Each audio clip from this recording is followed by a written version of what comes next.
So hello guys, নমস্কার। কেমন আছে সবাই? আবার চলে আসলাম আজকে একটা নতুন ফুড ব্লগ নিয়ে। সেটা হচ্ছে রূপাতে।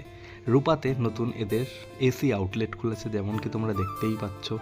এই এতদিনেকার পুরনো দোকানটা এখন একটা নতুন মডেলে লঞ্চ হয়ে গেছে। যাই হোক, এসিতে বসে অর্ডার দিয়ে দিলাম এদের ফেমাস মটন কষা। ঠিক আছে, যেমন কি তোমরা দেখতেই পাচ্ছ, দেখলেই না জিভে জলটা চলেই আসবে গাইস। আর তার সাথে অর্ডার দিয়ে দিলাম হচ্ছে একটা লাচ্ছা পরোটা, যেমন কি তোমরা দেখতে পাচ্ছ স্ক্রিনে। লাচ্ছা পরোটা তো সত্যি বলতে একটু শক্ত ছিল, গরমটা কম ছিল, মনে হচ্ছিল একটু আগে বানানো হয়েছে। বাট সবার আগে মেন কিংকে স্টেডিয়ামে নামিয়ে দিলাম, যেটা হচ্ছে মটন কষা। একটা চর্বির পিস আমি নিয়েছিলাম, তার সাথে একটু গ্রেভি। সত্যি কথা বলতে আমার দারুণ লাগলো। আমি ফার্স্ট টাইম ট্রাই করলাম, আর জাস্ট অসাধারণ লাগলো। প্লিজ তোমরা এসে ট্রাই করো, ঠিক আছে? সত্যি ভালো লাগবে। আর ভিডিওটা ভালো লাগলে সাবস্ক্রাইব করো। টাটা।